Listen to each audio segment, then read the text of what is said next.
그래서 이준석 후보가 계속 아니다 하지만 또 갈 데 없잖아. 올 거야라는 맞아요. 거만함이 1번에서 들어가는 거고, 이준석 후보는 미래를 봐야 되기 때문에 오세훈 홍준표라면 가능도 했을 수 있다라고 얘기를 해요. 근데 김문수 한덕수다? 절대 불가해요. 너무 과거에 같이 서 있기조차 부끄러운 얘기를 하는 사람에게 다음이 아니면 그렇죠. 다다음이라도 대선을 꿈꾸는 이준석 후보가 어떻게 가까이 가서 뽑아달라고 얘기를 할 수가 있어요. 그게 일단 안 되는 거예요. 거기에 대해서 국민의힘이 이해를 하지 못하고 있고, 두 번째는 지금 그렇다고 해서 국민의힘이 막 단일화 얘기하는 게 크게 나쁘진 않아요. 자기들 입장에서. 전략적으로 얘기한다면 어차피 너는 우리 이중대야. 이런 프레임이 은연중에 작동이 되는 겁니다. 그래서 이거는 이준석 후보가 아주 강하게 분개를 하고 사실은 선을 그을 필요가 있다라고 생각해요. 그럼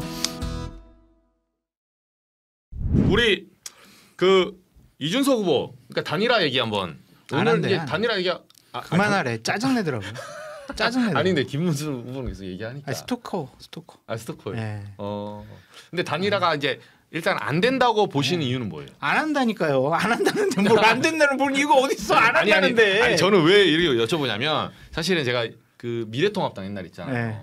그때 이제 판에 보시면 2020년 총선 때 그 새로운 보수당 유승민 후보랑 하태경 후보 네. 일주일 전까지도 안 한다 했어요. 그럼 제가 각 잡고 얘기할게요. 네. 아니 그건 아니고 저 이준석 대표의 입장에서는 명분과 실리를 잇는 네. 그러한 행위라고 생각해서 단일화할 생각이 없는 것 같습니다. 이준석 후보 같은 경우에는 대선에 완주함으로써 보수 우파의 정치 지도자로, 미래 지도자로 인정받고 싶어 하는데, 내란 세력, 그리고 불법 비상계엄 세력, 그리고 부정선거 세력, 그리고 탄핵에 반대한 그런 세력, 특히 김문수 후보 같은 경우에는 오늘도 얘기했지만 부정선거에 대해서도 상당히 좀 동조하는 모습을 보이고 있지 않겠습니까? 그런 사람과 단일화한다는 것 자체가 이준석 후보의 정치적인 미래를 갉아먹는 것이다. 알겠습니다. 이거는 명분과 실리를 다 잃어버리는 것이다라고 생각하기 때문에 이준석 후보뿐만이 아니라 이준석 후보를 둘러싸고 있는 참모들도 단일화하면 절대로 안 된다라는 입장을 계속 견지하고 있는 것이죠. 계속 이렇게 한다. 아니야. 자, 근데 그러고 김문수 보면 후보는 왜 괜찮네. 우리 그렇게 계속 그렇게 각 장 잡고. 소장님 말씀에 일리가 있다고 봅니다. 네. 우리가 너무 우리가 자꾸 품격 이렇게 하니까 네. 대선 주자들도 이렇게 하는 것 같아. 우리가 품격을 좀 챙겨줘야 그쵸. 대선 주자. 좋아. 근데 김문수 후보는 왜 이렇게 계속 하는 것 같아요? 그럼 왜 안 할 거 알면서도 김문수 후보로서는 현장 유세를 가게 되면 김문수 대통령 이런 환호를 받게 돼 있습니다. 주위에 있는 아부꾼들 같은 경우에는 대통령이 됩니다라는 각종 보고서를 멋있게 만들어가지고 여론조사 수치를 통해서 단일화를 하게 되면은 이준석 표 7, 8%가 얹어지게 되면 우리가 이재명을 이길 수 있습니다라고 보고를 하는 사람들도 꽤 있는 것으로 알고 있습니다. 그래서 실질적으로 단일화를 하게 되면 이길 수 있다. 그런 생각하에 지속적으로 단일화를 요구하고 있는 것으로 판단됩니다. 네, 장 소장님 말씀에 일리가 있습니다. 네. 아니 근데 댓글 중에는 그것도 있어요. 말을 진짜 잘하신다고. 각 잡고 하면 때가 죠. 해요. 와 근데 진짜 말을 진짜 잘하시네. 이게 그 마가 안 뜨고 바로 쫙 나오시네요. 아니 제가 이렇게 뭐죠? 웅변학원 다녔어요. 네. 어렸을 적에. 아, 라디오 이런 이 연설 이런 거 대리하시면 잘하실 것 같은데요. 선거. 저는 정치 안 해요. 아 그래요? 네. 아니 근데 대리 연설만 하세요. 싫어요. 선거 좀- 운동원. 박 실장님하고 이정주 기자님하고 방송할래요. 근데 단일화 안 한대요. 어제도 이제 연락해봤고 제가 오늘도 참모 핵심 참모들하고 연락해봤는데 안 한다. 뭐 계속 이런 짓밖에 안 하더라고요. 근데 이게 지금 그러면 약간 스토킹이에요? 스토킹이고 네. 막 윤핵관들이 연락 와가지고 당권 줄게 하자 막 이런 얘기를 한다고 하잖아요. 네, 오늘 폭로가 나왔죠. 한두 명이 아니래. 그 제가 봤을 때는 7, 8명 되는 것 같고 그 사람들이 계속 이제 이준석 꼬시려고 그러는 것 같은데 거기 절대로 안 넘어가고 할 생각이 없대요. 기본적으로 할 생각이 없대요. 서로의 추구하는 가치가 달라요. 그러니까 이제 그렇다고 뭐 이준석 후보가 엄청 좋고 그걸 떠나서 맞아요. 국민의힘은 본인들이 거대 정당이고 우리나라가 양당 체계가 고착화돼 있기 때문에 자 보수 반 이재명을 주장하는 이준석 후보 네가 앞으로 갈 데가 어디 있어. 어차피 너희는 우리랑 합치게 돼 있어. 이 거만함이 1번이에요. 그래서 이준석 후보가 계속 아니다 하지만 또 갈 데 없잖아. 올 거야라는 맞아요. 거만함이 1번에서 들어가는 거고 이준석 후보는 미래를 봐야 되기 때문에 만약에 제가 예전에는 이준석 후보가 단일화 할 수 있다고 얘기한 건 김문수 후보 정해지기 전에 오세훈 홍준표 있을 때는 가능성이 있어요. 그럴 수 있죠. 그럴 수 있죠. 그래서 제가 그거는 이준석 후보 측도 물어보면 그건 이준석 후보도 그렇죠. 나중에 얘기했지만 오세훈 홍준표라면 가능도 했을 수 있다라고 얘기를 해요. 근데 물론 안철수도 가능하겠지만 안철수는 뭐 경선에서 이길 가능성이 거의 없었으니까 그거 빼고 근데 김문수 한덕수다 절대 불가해요. 한동훈이면 누군가 메이드를 잘하면 가능했죠. 근데 왜냐면 너무 과거에 같이 서 있기조차 부끄러운 얘기를 하는 사람에게 미래 다음이 아니면 그렇죠. 다다음이라도 대선을 꿈꾸는 이준석 후보가 어떻게 가까이 가서 뽑아달라고 얘기를 할 수가 있어요. 그게 일단 안 되는 거예요. 거기에 대해서 국민의힘이 이해를 하지 못하고 있고 두 번째는 지금 그렇다고 해서 국민의힘이 막 단일화 얘기하는 게 크게 나쁘진 않아요. 자기들 입장에서. 그렇죠. 누군가 전략적으로 얘기한다면 너희는 어차피 단일화 아니면 갈 데가 없잖아는 말 자체가 하나의 프레임으로 잡고 맞아요. 너 약자야. 그렇죠. 내가 뛰고 누를 수 있어. 이렇게 그렇죠. 맞아요. 그래서 이준석 후보는 사실 이번 대선을 통해서 개혁신당을 보수 주도 세력으로 만들려는 그런 목적이 있는데 어차피 너는 우리 이중대야. 이런 프레임이 은연중에 작동이라는 겁니다. 그래서 이거는 이준석 후보가 아주 강하게 분개를 하고 사실은 선을 그을 필요가 있다라고 생각을 해요. 그럼 맞네요. 요거는 근데 이 개혁신당 쪽 이제 공보단장 이동훈 네네 단장이 제 친구입니다. 페북에 이제 폭로를 하셨어요. 네네. 근데 한동계 누구래요? 예? 누구래요? 취재 안 해봤어요? 그러니까 이제 뭐 취재는 했는데 했구나. 네, 했는데 이동훈 공보단장이 또 프라이버시가 있고 뭐 여러분 하니까 근데 한동계랑도 좀 묘하게 신경전이 있더라고요. 미래 아마 네. 국민의힘 보수파의 주도권을 놓고 둘이 싸울 수밖에 없을 거예요. 네. 여쭤보고 그러니까 지금 이제 선거 끝나면 김문수계는 사라지고 네, 결국은 없죠. 이제 이준석 위주로 가냐 네. 한동훈 위주로 가냐 이제 포스트 전쟁이 벌어진 거죠. 확실합니다. 네, 맞습니다. 그러니까 보수파가 살아나가려면 기본적으로 두 가지 전제 조건이 있다니까요. 네. 불법적인 비상계엄에 반대하고 탄핵에 찬성한 입장에 선 사람만이 보수파의 지도자가 될 수 있는 자격이 있는 거예요. 그 중에 누가 있어요? 이준석, 한동훈밖에 없잖아요. 그래서 이 둘의 경쟁이 될 거다 그렇게 보여집니다. 이분들이 참 그러니까 약간 전략적 지금은 협력을 한 것 같기도 하고 색깔이 비슷하면서 뭔가 다른 것 같은데 서로 견제하죠. 그래서 사실은 혼내줬다. 이준석 후보가 김용태 비대위원장이 배우자 토론 얘기를 한 거에 대해서 그죠. 내 옆에 있을 때면 혼내줬을 거라고 이준석 후보가 얘기하니까 한동훈 전 대표가 바로 페이스북에 꼰대다라고 얘기를 했잖아요. 저는 그 말은 일단 이준석 후보가 잘못한 거라고 생각을 해요. 그래서 오늘 한 자리에서는 그냥 친하니까 농담처럼 한 얘기다라고 얘기했는데 사실은 나이가 더 어리니까 그런 말을 김용태 비대위원장이 어리니까 한 것이 은연중에 배어 있는 거죠. 그런데 어쨌든 만약에 한동훈 후보가 국민의힘의 대선 주자가 됐다 그러면 만약에 대통령이 되고 또는 실패하면 나가라는 걸 전체로 이준석 후보가 손을 잡을 가능성이 아주 약간은 있지만 지금 어차피 둘 다 포스트를 노리는 거잖아요. 아니든 바뀌든. 그래서 손 잡기는 쉽지 않다라고 생각해요. 말 나왔으니까 한동훈 후보의 동선 어떻게 보십니까? 그러니까 갑자기 가만히 있다가 어제부터 이제 선거운동 내가 볼 때 선거운동이 아니라 전당대회 운동이야 이거는. 자기 선거운동이에요. 네. 이미 전당대회에 지금 순회 경선하고 있는 거예요. 이율배반적이잖아요. 그렇게 당해서 그러니까 김문수 캠프에서 분노를 하더라고요. 그러니까 더 열받게 하는 거예요. 더 화나게 하는 거죠. 김문수 후보를. 왜냐하면 생각해 보세요. 김문수라는 단어를 안 꺼내요. 안 꺼내요. 맞아요. 안 꺼내잖아요. 안 꺼내. 국민의힘 후보를 뽑아주세요. 이렇게 해서 맞아요. 이런 얘기 하잖아요. 네. 이 엿먹으라는 거거든 솔직히.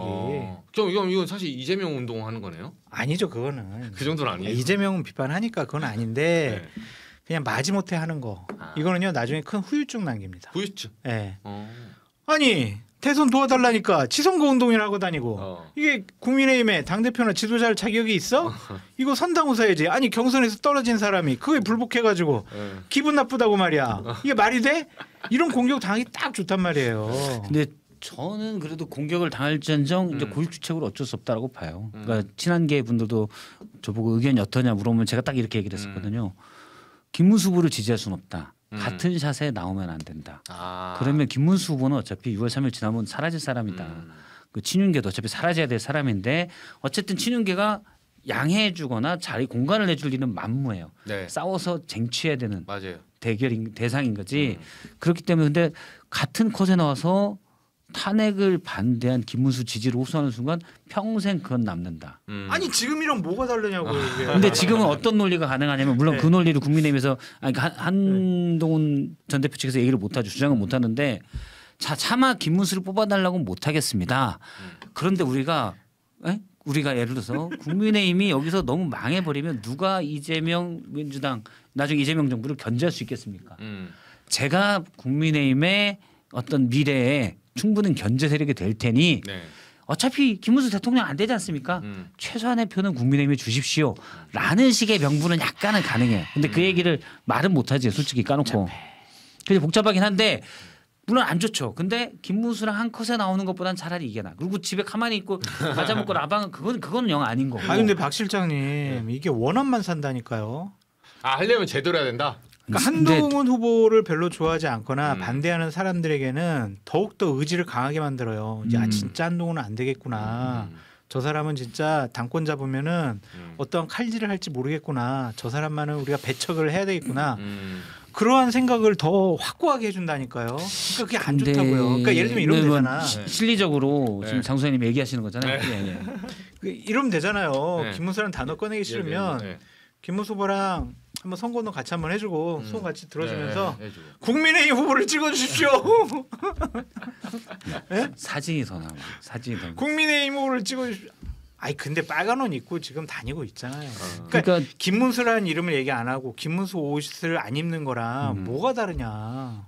근데 저는 이해가 김문수 안 돼요. 얘기는 할 수 있다고 봐요. 근데 한 컷에 잡히면 안 돼. 왜 안 돼? 아 어쨌든 사진에 들어오면 안 사진에 된다. 들어오면 안 돼. 아니 저는 유심히 본 게 뭐냐면 이게 정치에서 뭐 더 잘 아시지만 이 동선의 정치학, 장소의 정치학 있잖아요. 왜 부산에서 시작하시나? 아니, 거기가 흔들리고 있어서 그렇대요. 네. 그래요? 부산이 제가 봤을 때 흔들렸- 수도권이 더 흔들리는데. 아니 부산 수도권은 이미 오랫동안 지났는데. 네. 거기는 이제 뭐 포기했고 부산하고 TK, PK가 많이 흔들리고 TK도 있어요. 흔들리고 있다고요? 여론조사 나온 거 봐보세요. 비슷하게 나오잖아요. 부산 뒤집히는 경우도 나오고 있고. 아니 저 근데 제가 김문수 후보 캠프에 있는 사람이라면 제일 열받는 거는 박정아예요. 박정하. 박정아. 비서실장 지난번에. 원주 지역구잖아요. 네, 네. 강원도 선거해야 되잖아요. 아. 근데 지금 어제 보니까 부산에 한동훈이 있고. 부산에 있어. 어. 그리고 오늘 대구가. 네, 서울시장. 그럼 강원도 자기 지역구 선거는 어떻게 알아? 어. 그러니까 이게 야, 이 사람들 진짜 안 되겠구나. 이렇게 김문수 후보 쪽에 생각할 수 있다니까요. 그렇죠. 이게 약간 밑장빼기처럼 느낄 수 있죠. 네. 네, 그렇죠. 근데 그건 저는 안 이번 좋은 대선에 부산이 상당히 부르경이 중요하다고 봐요. 중요하죠. 왜냐하면 여기서 민주당이 좀 큰 차로 이기잖아요. 그러면 국민의힘이 계속 헛발질하면 전문용어로 삽질을 하면 국민의힘은 잘하면 TK 자민련으로 축소될 수도 있어요. 아, 그럴 가능성이 높죠. 지금. 네. 사실 부울경이 지역구 의석수도 많고 유권자도 많고 상당히 크거든요. 이니셔티브를 어떻게 가져가느냐. 그러니까 차기 국민의힘의 뭐 당권을 노리는 한동훈 후보 같은 경우 부울경이 만약에 민주당 쪽 아예 넘어가 버린다, 네. 그건 막아야 되는 거죠. 근데 그것도 되게 위험한 선택이 될 수 있다니까요. 본인이 가서 그렇게 저는 흔들리는 PK 지역의 민심을 잡기 위해서 왔습니다라는 명분을 내걸었잖아요. 그럼에도 불구하고 졌어. 어떡할 거냐고. 네? 네가 가서 그렇게 도와주는데도 졌어. 뭐 하는 거야 지금? 아이, 그거 뭐 그러니까 그 구도를 네. 넘길 수 있을 만큼 대중적인 지지도가 있느냐. 전 그것을 왜 스스로 확인시켜 주려고 그러냐 이거죠. 위험하게. 저뭐 작년부터 늘 얘기한 거잖아요. 한동훈 전 대표 비대위원장 끝나고 템플스테이를 하라. 당신은 기본적으로 정치할 자세가 안 돼 있다. 맞아. 어? 그리고 그게 계속 도전하는 게 뭐냐면 엘리트들의 아주 나쁜 습관이에요. 그것도 아까 똑같은 게 부정선거랑 본인의 실패를 인정하지 않는 거야. 자, 이거는 누가 방해해서 안 됐어.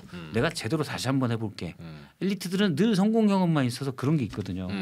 그래서 한동훈이 계속 트라이하는 것도 저는 그런 것도 일부 작용한다고. 그래서 만화책이나 게임 들고 가서 산속에 가서 좀 반성을 하고 와라. 그렇게 얘기했는데 제 말은 안 듣더라고요. 네. 아니 저는 두 가지인데 그걸 유심히 봤어요. 저기 김문수 캠프에서도 그런 의심하더라고. 갑자기 당원 모집하고 있어요. 그러니까 물론 당원 모집 할 수 있죠. 근데 대선 때는 당원 모집 할 때가 아니라 있는 당원과 없는 당원 가지고 이제 투표장에 나오게 하는 싸움이지. 아니 당연히 평소에 수학 정석 기본 수학 연습하고 해야죠. 근데 내일이 시험이야. 그럼 모의고사하고 기출 문제를 풀어야지. 그거를 거기서 인수분해하고 있으면 됩니까? 그렇죠. 당원 모집은 평소에 하는 거예요. 근데 내일이 시험이면 당장 급한 공부를 해야 되는 게 순서거든요. 근데 한동훈 측에서는 네. 김문수 후보 측을 신경 안 쓰고 무시할 것 같아요. 왜냐하면 네. 13일 후면 사라질 사람들이거든. 아. 당에 어떠한 영향력을 끼치기가 어려워요. 또 김문수 때문에 막 뭐 뭉쳐가지고 야 우리 김문수계라는 의원들도 없잖아요. 그렇죠, 없죠. 그래서 그거는 신경 안 쓸 것 같은데. 아니, 네. 그래서 이제 당원 모집을 하면서 PK부터 시작해서 대구 서문시장 도는 거 보니까 이분 이제 당권을 제대로 당권이에요, 꽂았구나. 당권. 그게 예전에 이준석 당대표가 했던 일이죠. 네. 뭐 있으면 네. 당원 모집하자. 네, 요 플레이. 그렇죠. 네. 그러니까 그런 빌미를 잡힌다니까. 야 당권에 관심 있구나. 음. 당권 잡으면 우리 죽이겠구나. 그러면 전당대회 안 열어야지. 어떤 명분을 만들까? 이재명 정권 들었으면은 국민의힘 짓밟으려고 하고 당이 대단히 흔들릴 거야. 그럼 이런 상황에선 전당대회 하면 안 돼. 비대위로 갑시다. 이런 식의 논리를 펼칠 거란 말이에요. 비대위로 1년 가가지고 그냥 서울시장 선거 치르는 네. 그렇게 갈 가능성이 있단 말이에요. 잘못하면 위원정당 될 것 같은데요. 네? 위원정당 심판 그러니까. 올라갈 것 같은데요. 그러니까 위험해요 지금.